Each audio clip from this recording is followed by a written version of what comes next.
Hi, is it okay if I interview you for this career video? Yes. Okay.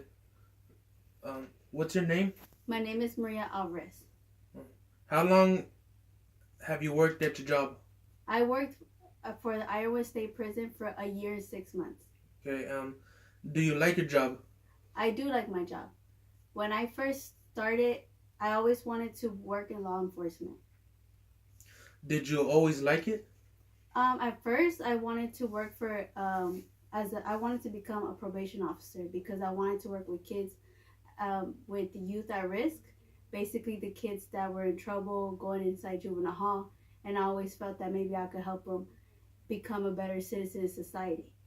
So, but now that I applied to CDCR, Department of Corrections, I realized that there was more upward mobility. So that's why I applied to the department. Okay. Did you like it at first?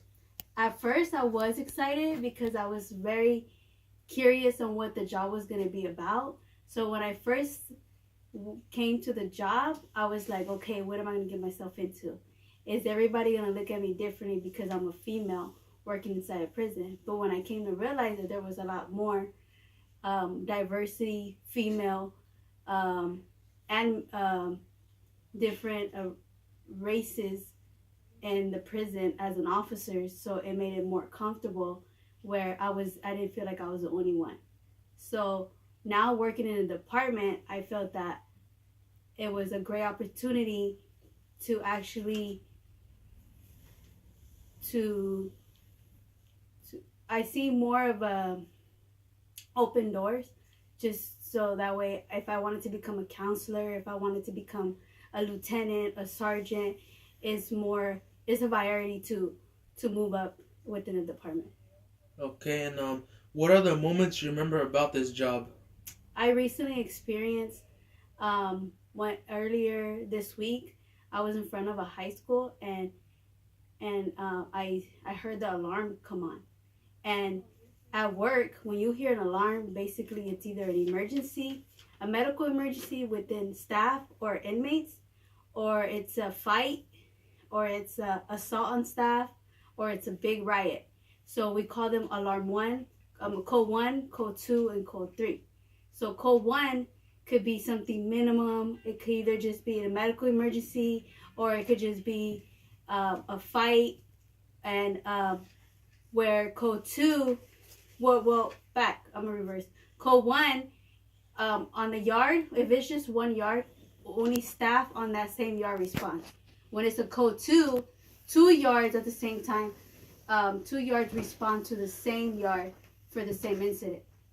And then when there's a yard three, when there's a code three, the whole facility, all the officers in the facility respond to that, because it's more likely that the inmates went have a big riot, and basically there's always going to be more inmates within the prison than officers. So we're talking about maybe 2 to 3,000 inmates, or towards, let's say, 200 officers. So this is why it's when it becomes a code three, it's an emergency. Everybody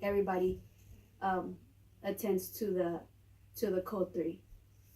Okay. And can you show us what you have to wear? What are the specific weapons you need, or any body armor or anything like that? Okay, well, first we can start with, we always have to wear this vest at all times in case an inmate decides to stab you. So we call it a stab proof. So we put this on at all times. If you do not wear it and you get stabbed, the state would not cover your insurance. So if you die, you're not covered, basically. So you have to wear it at all times. This belt here is where we put our PAD on alarm. So when, like for instance, what I mentioned earlier, the code one, code two, code three, even if you tell an inmate go lock it up to his cell and he chooses not to, you push that alarm, so that way you have staff to assist you to lock up that inmate. Here we have our radio, and then we have our pepper spray here. Then this is for like a keychain where you put your keys in. to unlock doors, to go inside the restroom, go inside where they're we call it the child dining, which is like their cafeteria, and then we have handcuffs. This I have in my hand. It's a micro shield. It's a clear mouth barrier. Basically, when an inmate overdoses or is having the heart that they can't breathe inside his cell, we provide them CPR until RN or the nurses arrive on scene. And then lastly, my uniform. Bring it. And by the way, also all this equipment stays at work. We don't bring it. And then lastly, this is the uniform we wear. It's a jumpsuit. We have varieties uniforms, and you could wear either a jumpsuit, a two-piece, which is just a pants and a shirt, and then you carry your equipment with you. Okay, and last question. When you say you guys hold the keys, how many keys do you hold specifically? It could range to like 30 to 40 keys. Okay.